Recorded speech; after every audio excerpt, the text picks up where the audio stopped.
In a courtroom where power and justice often clash, Judge Edward Hardgrove thought he could use his position to silence Caroline Leavitt, the White House press secretary. But in a moment of arrogance, he unknowingly set into motion a series of events that would shake his empire. Within just minutes, his actions would begin to unravel everything he thought he controlled.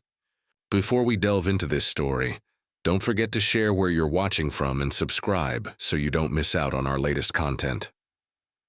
Washington, D.C. is a city that seems to be in constant conflict. Amidst its grand boulevards and towering marble buildings, tension simmered beneath the surface. Though the city shines under the morning sun, the atmosphere is thick with political division. With Donald Trump re-elected, loyalty and resistance buzz in the air, filling coffee shops and corridors of power. Yet in the halls of the D.C. federal courthouse, it's hoped that truth will always stand before justice. Judge Edward Hardgrove, a 63-year-old veteran of the judiciary, walks into the courtroom with the confidence of someone who's seen it all. A fixture in the legal world for over 3 decades, Hardgrove's presence is undeniable. His salt-and-pepper hair and keen blue eyes reflect both his experience and sharp perception. He exudes the aura of a scholar, but his past decisions have raised suspicions. Whispers suggest bias in his rulings, often leaning in favor of anti-Trump. Factions in some cases have mysteriously disappeared altogether. But to Hardgrove, the courtroom is his kingdom, and today he rules over a high-stakes lawsuit. The case at hand involves a pro-Trump media outlet accused of spreading misinformation to sway public opinion. Inside the courtroom, with its neoclassical architecture and dim fluorescent lighting, an air of anticipation fills the room. Reporters are stationed in the back, ready to document every moment, while lawyers prepare for the unfolding drama. Caroline Leavitt, 27, walks through security with the poise of someone well accustomed to being in the public eye. As the youngest White House press secretary in history, she commands attention. With her blonde hair pulled tightly back, sharp eyes, and a voice that can turn any challenging question into an opportunity, Leavitt is much more than a spokesperson for Trump. She is the face of the America First agenda. Today, she's in the courthouse as a witness, tasked with explaining the White House's dealings with the media outlet involved in the lawsuit. As Leavitt enters, security guards nod in acknowledgement, a few even smiling. However, she barely reacts, her mind already preoccupied with her never-ending to-do list. A press briefing to prepare for, a speech to revise. But something feels off. Her instincts, sharpened over years of managing the press, prick at her. The courtroom is packed, with journalists perched in the back rows and lawyers huddled in hushed conversation. Leavitt takes a seat, her eyes scanning the room, noting every detail, from the watchful cameras to the tense atmosphere. Judge Hardgrove, seated at the bench and not yet robbed, briefly glances at the documents in front of him before noticing Leavitt's entrance. A flash of irritation crosses his face as he recognizes her, the press secretary with unshakable loyalty to Trump. Trump's girl, he mutters under his breath, his voice dripping with disdain. Leavitt, aware of his gaze, takes her seat in the third row, unfazed by the attention. The trial begins with dry, procedural testimony, but the room soon grows tense when a defense attorney raises the issue of media bias against the administration. Hardgrove slams his gavel down, his voice cutting through the tension. "Order! I won't tolerate nonsense in this courtroom," Judge Hardgrove's voice rings out, his gaze sweeping over the room. Leavitt, seated near the lawyer's table as a witness, tilts her head slightly, a subtle yet defiant gesture, as though questioning his words. Hardgrove's eyes narrow as he recognizes her from televised briefings. "You're Leavitt," he says, his voice loud, almost accusatory. "Trump's press secretary." Leavitt rises from her seat, her voice calm but firm. "Yes, sir, I'm here as a witness. But I'd like to ask whether this court can ensure fairness in judging a case so politically charged." Her words, though measured, send a ripple of tension through the room.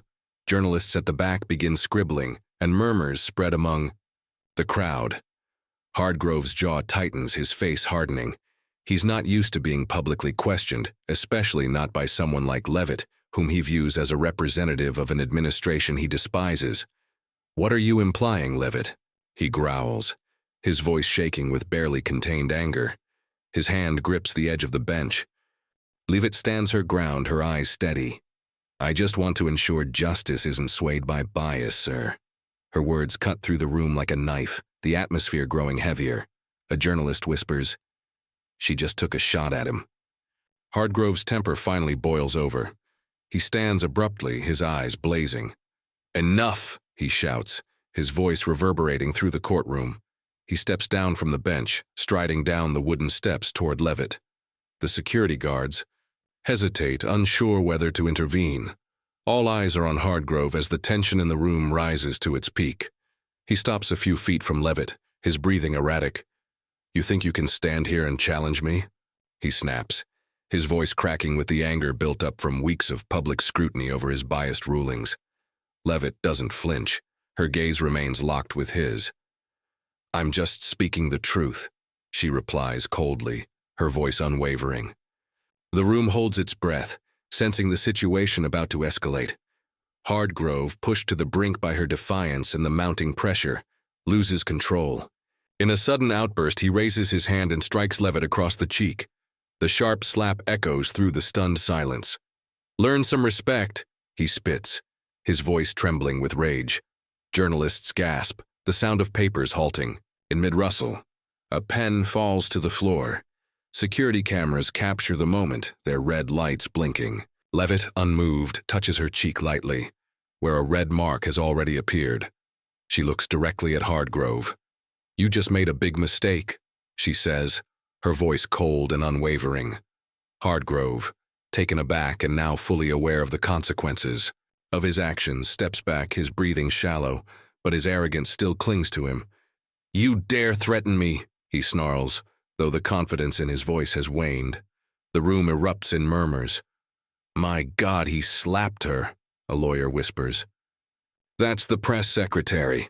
Levitt holds Hardgrove's gaze, unblinking.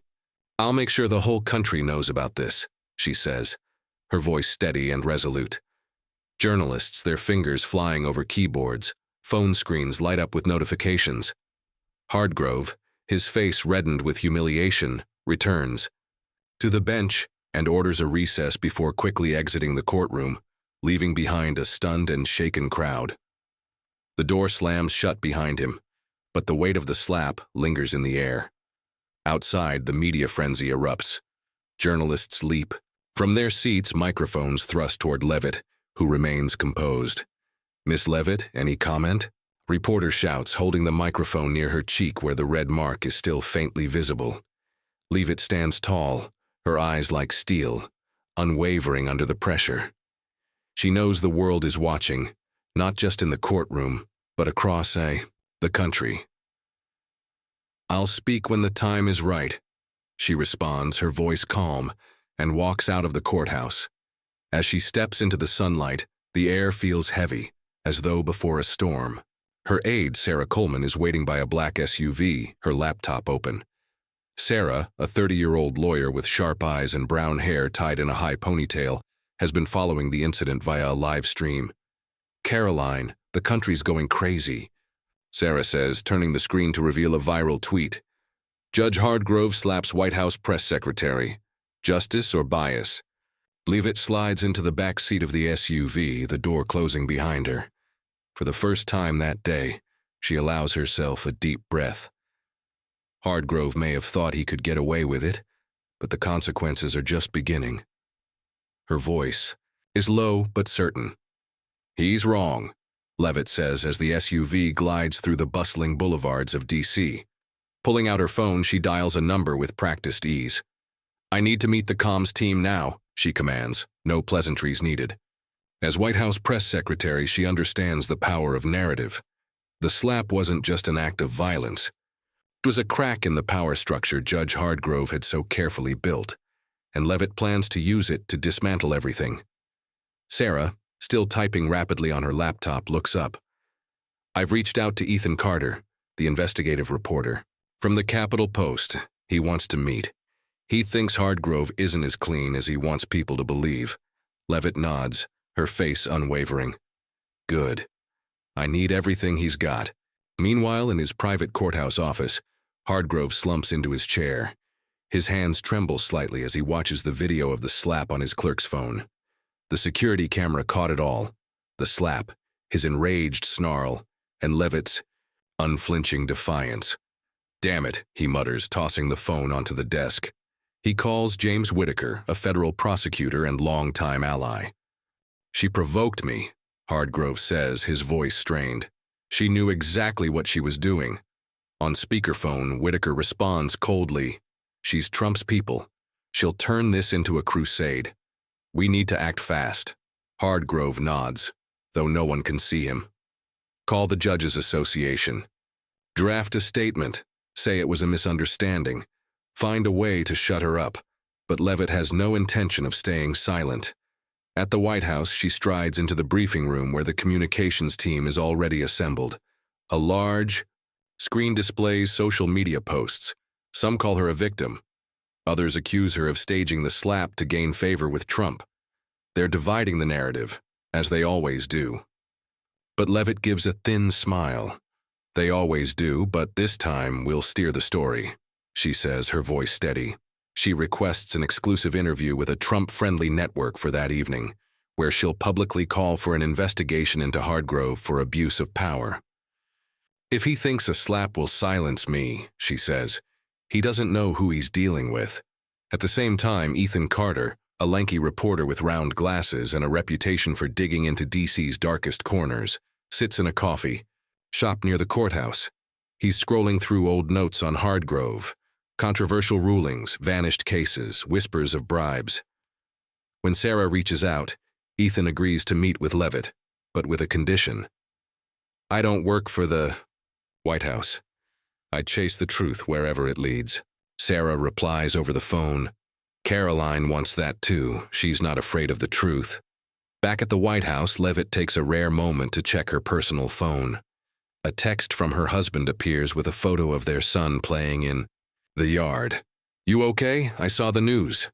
Leavitt smiles, but her eyes feel heavy. The slap wasn't just a red mark on her cheek.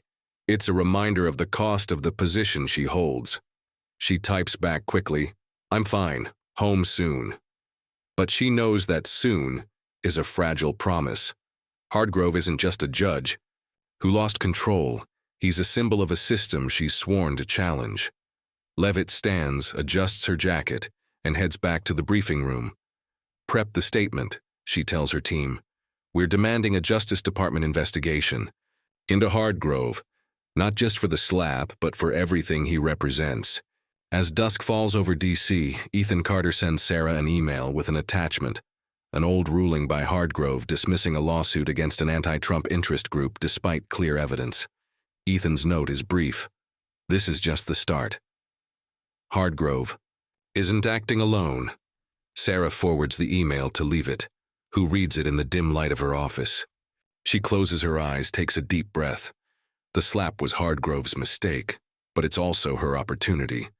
Not just to strike back, but to expose an empire built on bias and unchecked power. She opens her eyes, her gaze burning with resolve. This is where we begin, she says to Sarah, her voice brimming with determination. Inside a small White House office, Levitt sits across from Sarah Coleman, her eyes scanning a stack of documents just sent by Ethan Carter. An old ruling by Judge Edward Hardgrove is the first piece of the puzzle. Proof that he dismissed a lawsuit against an anti-Trump interest group, despite clear evidence of wrongdoing. This isn't random, Sarah says, her voice low but sharp. Hardgrove isn't just biased, he's protecting someone. Leavitt nods, her fingers tapping lightly on the desk. And we're going to find out. The fallout from Hardgrove's slap has evolved into a full-fledged public battle after Levitt's interview last night, where she called for a Justice Department investigation into his conduct. The hashtag Edward Hardgrove scandal now overshadows daughter's judge slaps Leavitt, spreading like wildfire across Twitter and TikTok, with clips from the courtroom going viral. But Levitt knows that winning on social media isn't enough. Hardgrove isn't just any judge. He's a key player in a larger system, and that system is now pushing back. Articles begin to surface calling her a provocateur, or worse, a Trump lackey. Some even dig into her past, tracing her college days at St. Ansem and her early work for Trump, trying to paint her as nothing more than a political opportunist. Levitt reads these with a thin smile, but deep down, she feels the weight of this fight. Meanwhile, in his cluttered office at the Capitol Post, Ethan Carter is digging deeper into Hargrave's record. He spends hours reviewing rulings from the last 5 years, looking for patterns. One case stands out. Hargrave dismissed fraud charges against an anti-Trump nonprofit, despite prosecutors presenting clear evidence of illegal transfers. Ethan jots down, "Too many rulings bent." A chill runs through him. Who's behind him? He emails Sarah with a list of other suspicious cases, attached with a note. "Hargrave isn't working alone. I need to meet Levitt." Sarah forwards the email to Levitt, who, despite preparing for another press briefing, agrees to meet Ethan tonight. At the same time, in a discreet Georgetown restaurant, Hargrave sits across from James Whitaker, the federal prosecutor and close ally. The dim chandelier light casts shadows across Hargrave's tense face. "She won't stop, James," Hargrave says, gripping his drink tightly. "She wants to make me a scapegoat." Whitaker, with silver hair and a cold smile, leans forward. "Ed, calm down. We've handled worse. The Judges Association will protect you. They don't want this shaking the system." He pauses, his eyes sharp. "But Levitt's the problem. She has the White House behind her, and she knows how to play the media game. We need to discredit her fast." Hargrave nods, but inside a spark of fear flares. The slap wasn't just a mistake. It was a door he unwittingly opened. Levitt leaves her office as dusk falls. The red glow of sunset reflects off the White House's stone walls. On her way to the coffee shop where Ethan waits, she checks her phone and sees a text from an unknown number. "Stop Levitt or your family will pay." She freezes, her breath catching. The image of her son, just months old, flashes through her mind. She forwards the text to Sarah with a note. "Increase security." "At my house now." When she arrives at the coffee shop, Ethan is already there, a cold coffee in front of him. "You okay?" he asks, noticing the strain on her face. Levitt sits, pushing her unease aside. "I'm fine. What did you find?" Ethan opens his laptop, displaying a chart of Hargrave's cases from the past 3 years. He points to a list of at least 7 lawsuits tied to anti-Trump groups that Hargrave either dismissed or softened, despite strong evidence. "And here," he says, "a nonprofit in Atlanta linked to major political donors shows up in 3 of those cases. I suspect Hargrave was paid to make those rulings." Leavitt leans forward, her eyes burning with intensity. "Paid by who?" Ethan shrugs. "Not sure yet, but I have a source, an old court clerk of Hargrave's. She says he pressured her to bury a major financial case. She's willing to talk, but only if protected." Leavitt nods. "Set up the meeting. I want to hear it straight from her." As Levitt leaves the coffee shop, her phone buzzes again. Another text from an unknown number. "You don't know who you're up against." She grips the phone tightly, anger beginning to overtake her fear. Hargrave and his allies think they can scare her into silence, but she's learned long ago, working for Trump, that fear is something you turn into strength. She calls Sarah. "Trace this number and reach out to the Justice Department. I want a formal investigation into Hargrave, not just for the slap, but for everything he's hiding." Back in his office, Hargrave gets a call from Whitaker. "She's talking to the Justice Department," Whitaker says, his voice tense. "If they dig Ed, they'll find things we don't want." Hargrave clenches his fist, his eyes fixed on a photo of himself in robes, standing among colleagues. "She's just a girl," he mutters, but his voice lacks conviction. Whitaker lets out a dry laugh. "She's a bomb and you lit the fuse." Washington, D.C. hums with whispers and the flash of press cameras, but in a small White House office, Caroline Leavitt hears only her own heartbeat. She sits across from Sarah Coleman, her eyes locked on a laptop screen displaying Ethan Carter's latest email. An attached file contains copies of bank transactions, money funneled from a shell company in Atlanta to an account tied to a non-profit Hargrave once protected in a ruling. "This is it," Sarah says, her voice trembling slightly with excitement. "Hargrave isn't just biased, he's being paid to be biased." Leavitt leans forward, her eyes sharp as a blade. "Who's behind the company?" Sarah shakes her head. "Ethan's still digging, but he says it ties to big players. Really big." Hargrave's slap is now a distant memory, overshadowed by the scale of what Leavitt is uncovering. The Achij Hargrove scandal dominates social media, with courtroom clips shared millions of times. But the smear campaign against her is heating up too. Articles call her a witch hunter or Trump's puppet, digging up innocuous details from her time at the White House mailroom. One even suggests she provoked Hargrave for attention. Leavitt scrolls through them on her phone, her thin smile tinged with bitterness. She's used to attacks, but these feel like a desperate attempt to cover something bigger. Ethan Carter at the Capitol Post works through the night to connect the dots. He's reached out to Ellen Harper, a former court clerk, who agrees to meet at a quiet coffee shop on D.C.'s outskirts. Under dim lights, Ellen, with gray hair and anxious eyes, shares her story.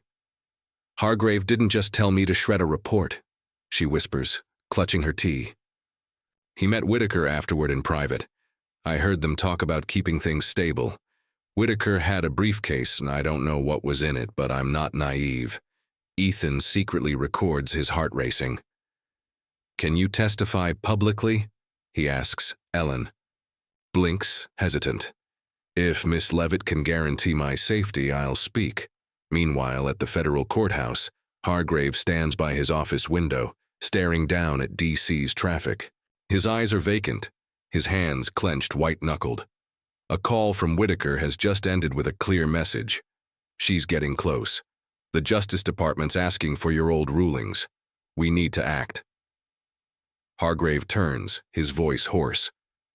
"She's just a girl, James. Why is she so dangerous?" Whitaker, on speakerphone, gives a dry laugh. "Because she's not afraid, but we'll make her afraid." Hargrave nods, though doubt gnaws at him. He's built an empire in control, but Leavitt is dismantling it piece by piece. Back at the White House, Leavitt gets word from Sarah about Ellen Harper. She immediately orders the legal team to contact the Justice Department for witness protection while preparing for a public press conference. But as she checks her phone, a new text from an unknown number appears. "You think you're smart? But you don't know who's behind Hargrave. Stop or your husband won't come home tonight." Leavitt freezes, her breath catching. The image of her husband with his kind smile flashes through her mind. She forwards the text to Sarah, her voice firm. "Find where it came from. I want to know who's behind it." Sarah nods, but her eyes betray worry. "Caroline, they're playing dirty. Maybe we should slow down." Leavitt looks at her directly. Slowing down means they win. She calls security immediately, demanding tight surveillance on her family, but refuses to back off. In a closed-door meeting, she faces White House legal advisors. "Hargrave isn't just a judge," she says, her voice ringing like steel. "He's part of a network, prosecutors, organizations, and people with money. If we stop, we let them keep rigging justice." One advisor, cautious, responds, "You're taking on the whole system, Caroline. They won't let you win easily." Leavitt smiles, unshaken. "I never expected it to be easy." Ethan, meanwhile, uncovers another key piece, a leaked email from Whitaker to Hargrave, mentioning a contribution from the Atlanta company to keep things balanced in an election lawsuit. Ethan sends the document to Sarah with a note. "This is dynamite, but if it goes public, they'll come for us." Sarah forwards it to Leavitt, who reads the email in her office's dim light. She realizes Hargrave isn't just taking bribes, he's part of a network rigging cases to favor Trump's allies, from donors to media outlets. She texts Ethan back, "Set up with Ellen. We will go to the public hearing." Hargrave, in his office, receives a package from Whitaker, new smear articles, ready to tarnish Leavitt's name. But as he opens it, a handwritten note falls out. She knows about Atlanta. Handle it before it's too late. Hargrave burns the note in an ashtray, his eyes darkening. He dials an unknown number, his voice low. "Silence her," the voice on the other, and replies calmly, "Understood." Leavitt stands by a White House window looking out at the city's twinkling lights. The text threatening her husband lingers in her mind, but it only fuels her resolve. Hargrave and his network think they can scare her into backing down, but they don't know her. A woman who's faced the press, politicians, and public storms without flinching. She turns to Sarah, who's preparing documents for the hearing. "Call the Justice Department," she says. "I want all evidence secured and make sure Ellen Harper is safe." Sarah nods but adds, "Caroline, they won't play fair this time." Leavitt smiles, her eyes blazing. "They never have, but I'll make them pay." The federal courtroom in Washington, D.C. hums with the weight of expectation. Journalists pack the back rows, cameras flashing relentlessly, while phone screens glow. With live tweets. The Farsh Hargrove scandal is trending. Caroline Leavitt steps in, her stride steady, her eyes sharp as a blade. She wears a navy suit, her blonde hair neatly tied back. But her power lies not in her appearance, but in her unshakable resolve. Today is the public hearing. In the midst of the courtroom's tense silence, Caroline Leavitt stands tall, her eyes unwavering as they fixate on Judge Edward Hargrove, now visibly deflated. Gone is the air of superiority he once wore so easily, replaced by the weary expression of a man who realizes he's losing control over a system he once thought invincible. Hargrove's usual judicial robe has been traded for a gray suit, but even in civilian attire, he tries to maintain an illusion of authority. His lawyer, a nervous middle-aged man, knows the stakes have risen beyond one judge. This case threatens to expose a much larger rot. Leavitt, flanked by Sarah Coleman, silently, hands her a folder containing the damning evidence that will shift the course of the trial. Leavitt's voice is calm but steady, cutting through the tension. "We have enough to bury him," Sarah whispers, her own excitement barely contained. Leavitt responds, her resolve as solid as steel. Not just him, all of them. The hearing, presided over by Judge Margaret Ellis, begins with her firm declaration, "We're here to examine allegations against Judge Edward Hargrove." Leavitt takes her cue, stepping forward with purpose, her eyes locking on Hargrove without a flicker of emotion. "Madam Chair," she begins, her tone sharp and unwavering. "The slap I received from Judge Hargrove was not just an act of violence. It was a symbol of a system where power is used to protect personal interests, not justice." A murmur ripples through the room as journalists scribble furiously. Leavitt places the folder on the table, her voice growing stronger with each word. "We have evidence that Judge Hargrove took bribes from a shell company in Atlanta to issue biased rulings. We have emails detailing his discussions with prosecutor James Whitaker, arranging contributions to rig election-related lawsuits. And we have testimony from Ms. Ellen Harper, who witnessed Hargrove order evidence destroyed to cover up wrongdoing." Hargrove's face tightens, his hands gripping the edge of the table as he silently absorbs the weight of the accusations. His lawyer stands, immediately attempting to discredit the evidence, his voice shaky as he claims the allegations are merely speculative. Leavitt, unmoved, interrupts him. "If this is speculation, then explain this email," she challenges, holding up a printout. The room gasps as she reads aloud. "The contribution will keep things balanced. Delete the election lawsuit. Signed, James Whitaker." Hargrove's denial falters, his face draining of color as the room erupts in a chorus of whispers. Leavitt turns to Ellen Harper, seated in the witness row. Her voice softens, but her words are firm. "Ms. Harper, tell us what you saw." Ellen takes a deep breath, her hands trembling, but her voice unwavering. "I saw Hargrove meet Whitaker after ordering me to shred a financial lawsuit report. He told me some things are bigger than justice. I stayed silent for too long." Her admission reverberates through the room, the magnitude of her words striking hard. Suddenly, the courtroom doors swing open, and in strides James Whitaker, his face taut with tension. Journalists pivot to capture the moment, their cameras flashing nonstop. Whitaker, now visibly on edge, steps up to the witness table, his voice unsteady. "I request to speak," he declares. Leavitt doesn't flinch, her eyes locked on Whitaker as Hargrove mutters, "James, don't." But Whitaker cuts him off, his voice rising in defiance. "I'm not going down for you, Ed." The room goes silent as Whitaker faces Judge Ellis. "Hargrove pressured me to drop lawsuits. He said it was orders from higher up. I just followed orders." The revelation shocks everyone in the room, and the questions begin to fly, but Leavitt is laser-focused. "Who's higher up?" she demands, her voice sharp and unwavering.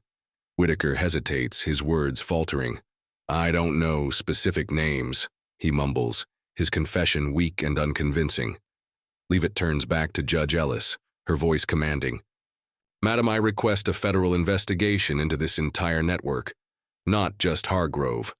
Judge Ellis nods, her voice firm. "Request noted.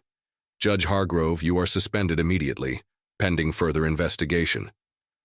Hargrove opens his mouth to protest, but no words come out. He looks at Leavitt, his eyes filled with a mixture of rage and fear. But she doesn't look back.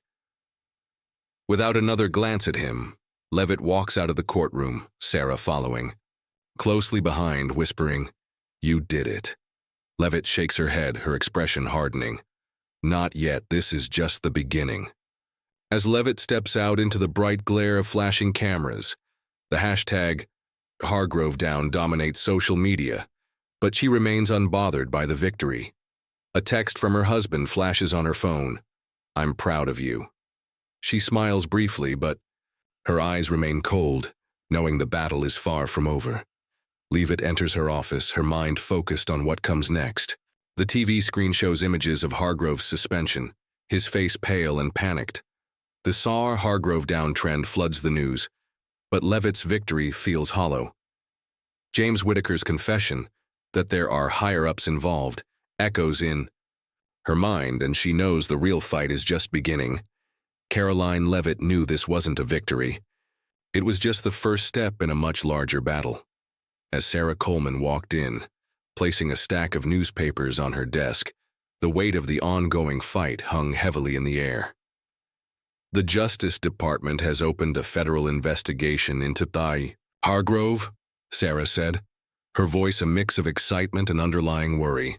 "They're reviewing every ruling he's made in the last 10 years. Whitaker's been suspended, pending questioning." Leavitt nodded, but her eyes were fixed on the front page of the DC Chronicle. The headline screamed, "Leavitt turns justice into political game," quoting anonymous sources who called her a manipulator, accusing her of using the slap to further Trump's agenda.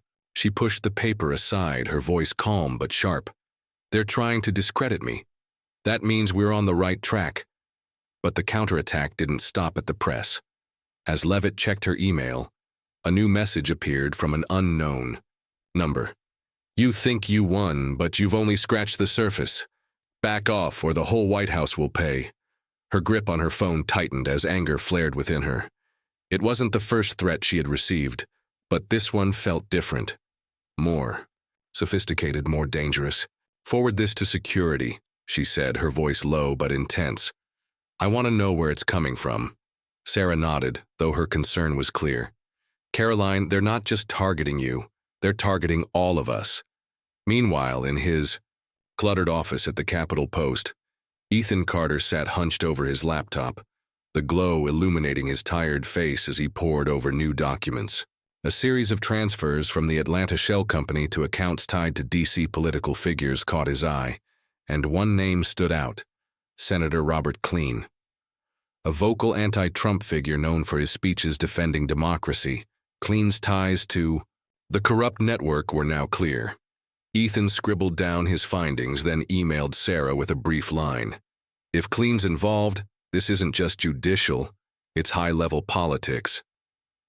Sarah forwarded it to Leavitt, who read the email in her office, her heart pounding. Klein wasn't just a senator, he was a symbol of the opposition, wielding deep influence in Congress. Meanwhile, Hargrove sat in his luxurious apartment, isolated from the world. His phone, filled with messages from former allies, had gone unanswered. Whitaker had turned on him, and the Judges Association refused to comment. Hargrove poured himself a drink, his hands trembling as he watched Leavitt's interview play on the news. Her voice echoed through the TV. "Justice doesn't stop at one man. We'll go to the end." In a fit of rage, Hargrove slammed his glass. "Down. She'll destroy everything," he muttered. He dialed an unknown number, his voice low and threatening.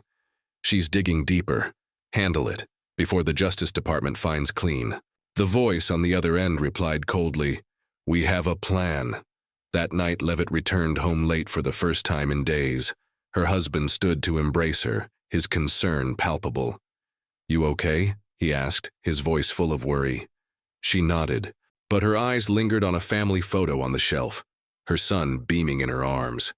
The threatening texts still echoed in her mind, but she pushed them aside. "We'll get through this," she said, her voice firm, though inside she knew the cost might be higher than she had imagined. As they sat together, her husband asked about Cleany. Leavitt paused, her gaze darkening. "If Cleany's involved," she said slowly, "this won't just be about Hargrove, it'll be the whole system."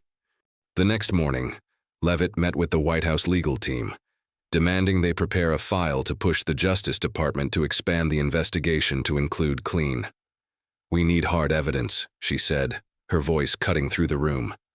"Clean is in Hargrove. He has Congress behind him."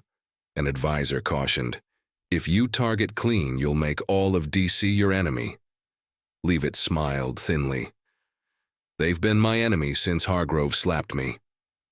Meanwhile, Ethan received a new document from an anonymous source, minutes from a closed-door meeting between Clean and Whitaker, discussing judicial strategy to take down Trump's allies.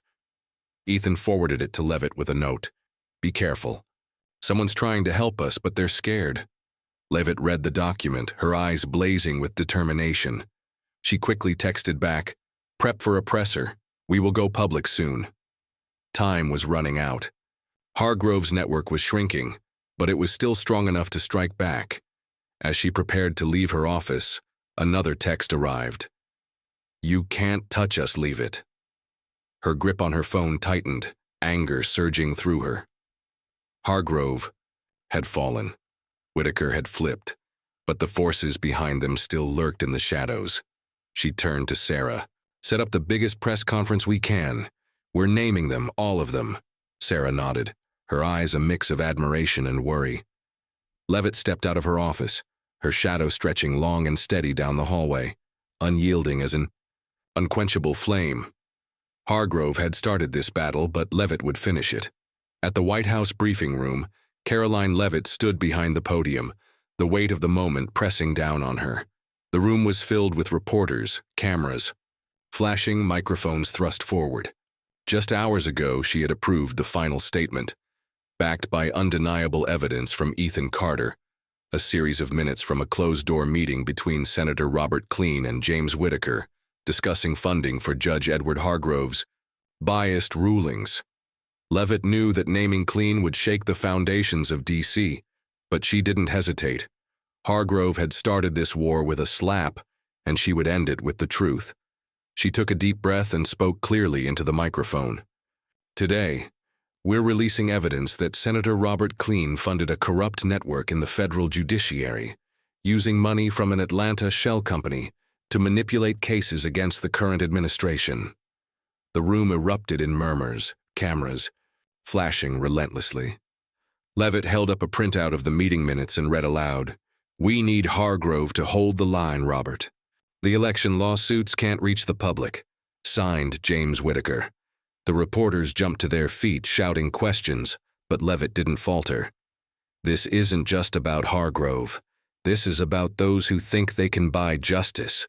In Hargrove's apartment, he watched the press conference in disbelief. The whiskey glass slipped from his hand, shattering on the floor.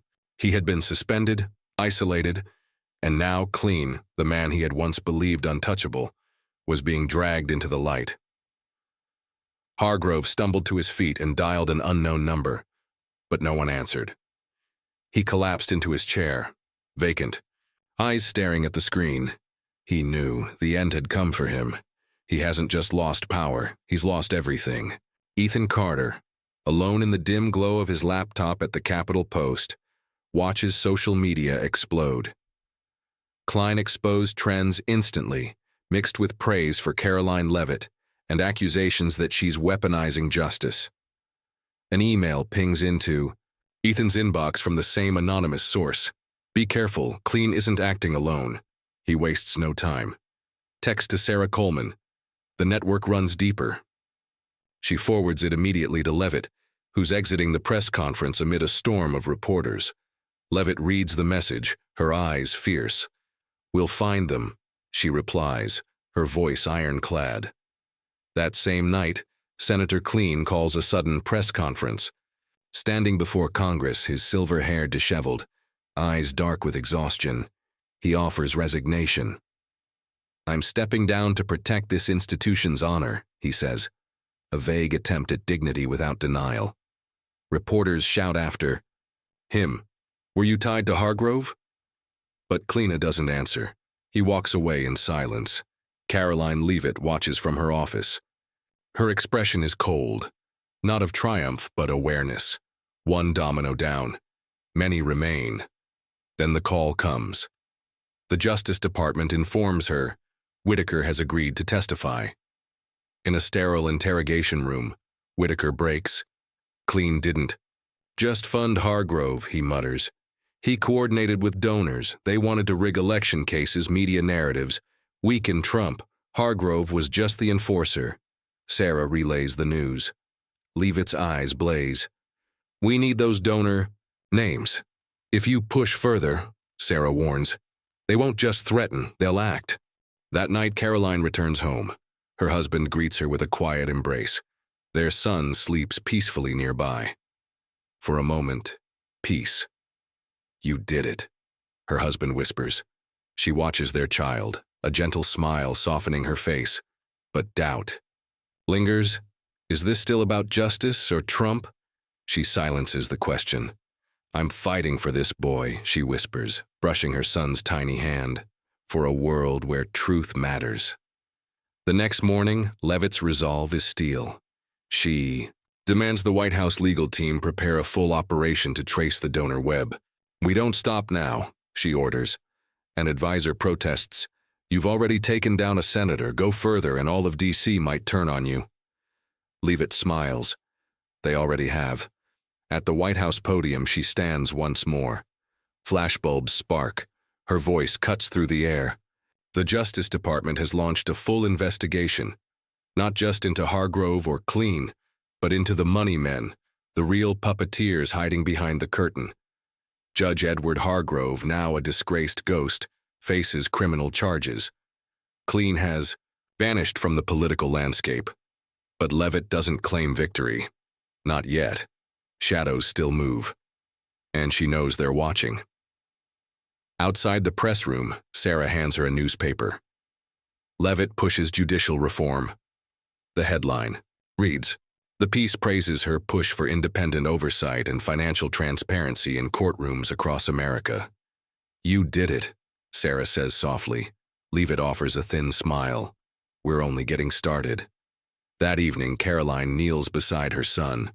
He giggles, clueless to the weight his mother carries. She hugs him close, breathing in the fleeting peace. She's not just fighting for one man or one office. She's fighting for something deeper, truth, integrity, and a future that won't bend to fear. The next morning, outside the White House, sunlight glints off her hair. Her eyes are sharp, steady. She knows the fight doesn't end. It evolves. Hargrove, Whitaker, Klein, fall in pieces. But the game continues. And Caroline Leavitt, she's not stepping back. She's changed the game. A new hashtag begins to rise. Ein Leavitt Legacy. A digital echo of a woman who stood up after a slap and refused to back down. Who turned a moment of humiliation into a movement for truth. Justice, she realizes, isn't a destination, it's a flame, and she's passing it forward.